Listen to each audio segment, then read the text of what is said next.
Imagine opening social media and the first thing you see is a man getting shot in the neck. Well, now, most of us don't have to imagine. It's what millions of us just witnessed yesterday. And since then, the reactions have been split in every direction. Some celebrating, others offering sympathy, some sending thoughts and prayers, and others immediately calling for retaliation. I'm not here to tell you how to process it. I can only share my perspective. Charlie Kirk died in the very world he fought to create and keep. You've probably seen this quote from Charlie floating around. I think it's worth the cost of, unfortunately, some gun deaths every single year so that we can have the Second Amendment to protect our God-given rights. That is a prudent deal. It is rational. In the end, Charlie Kirk was the prophet who was destroyed by his own prophecy. And before anyone even had time to process, his death was weaponized.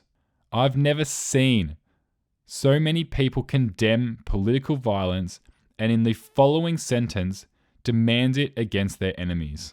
Let's be clear. The shooter could very well be opposed to Charlie in political beliefs. We do not know yet. But before a single fact was established, Donald Trump seized on Kirk's death to blame the left. He said, "It's long past time for all Americans and the media to confront the fact that violence and murder are the tragic consequence of demonizing those with whom you disagree." For years, those on the radical left compared wonderful Americans like Charlie to Nazis and the world's worst mass murderers and criminals. This kind of rhetoric is directly responsible for the terrorism that we're seeing in our country today, and it must stop right now.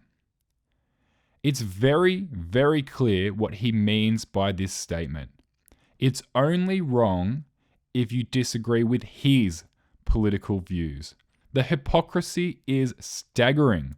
The right now condemn anyone who makes light of Kirk's death, yet they laugh when Nancy Pelosi's husband was beaten with a hammer.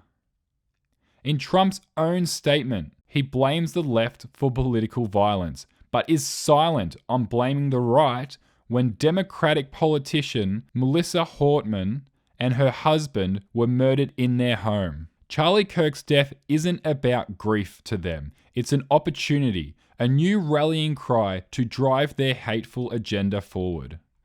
Now let me be clear. I am not and never will be someone who celebrates a person's death. I don't condone it, even when my views are worlds apart from theirs. But the fact that the right instantly turned Kirk's death into a rallying cry to crack down on the left exposes their hypocrisy.